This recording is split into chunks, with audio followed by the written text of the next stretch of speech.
toter ng ano, ng bab ng biik.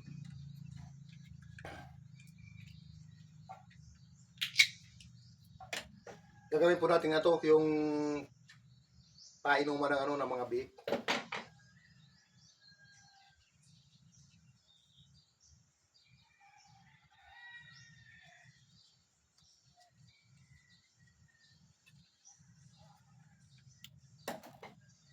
Kasi gumawa ko ng ano ng bagong ano yung kulungan. Walang painuman doon kaya gagawa ko.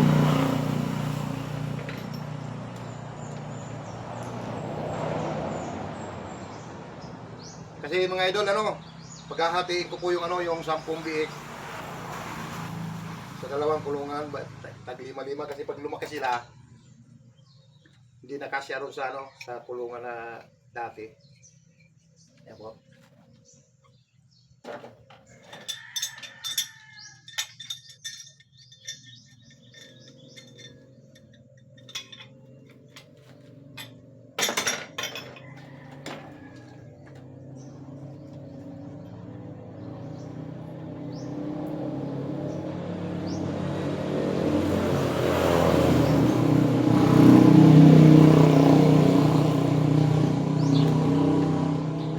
Siguro mga idol, mga April katapusan saka ko haharbisin yung ano yung mga biik na yun pag malalaki na sila. Kahit na ano lang 3 buwan at kalahati lang okay na.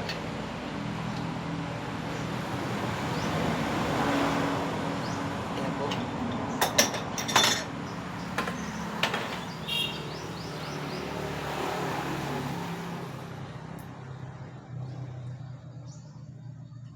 Ito ang dapat sa ano pagka nag-aalaga ka ng baboy yung dapat marunong kang gumawa-gawa. Kasi pag puro bayad, hirap.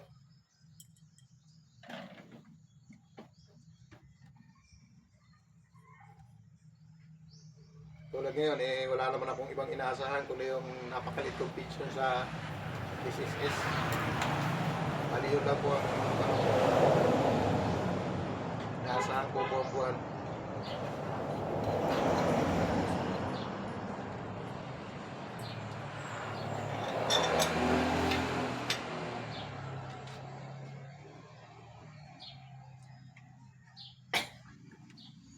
Bali, ibibiting, may karugtong pa po itong hose dito. May karugtong pa itong hose dito.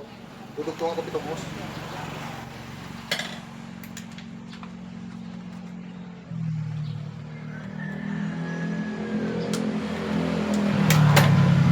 Bali, ito po ano, yung dito sila inom, yung parang didi nila ba? Dito, yan.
Po.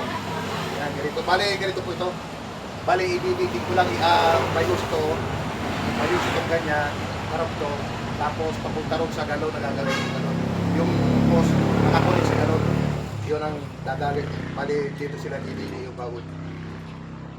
Okay po. Thank you for watching.